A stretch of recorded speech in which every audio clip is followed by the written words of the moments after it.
Let's see in this video what an angle bisector is and its main property.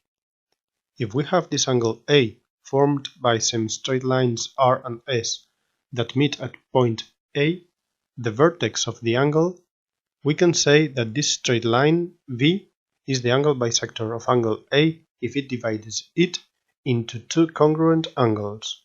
Here it is, this is a 60-degree angle, and this straight line V divides it into 30-degree angles.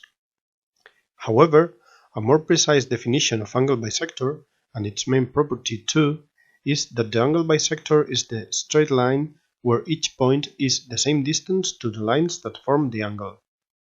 If this straight line V is the angle bisector, each point on it will be the same distance to both lines that form the angle, R and S. I'm going to check it with any point, P for example, seeing how it is the same distance to semi-straight lines R and S that form the angle.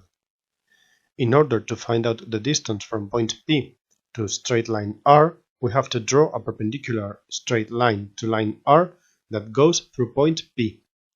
This is the distance from point P to line R, D1.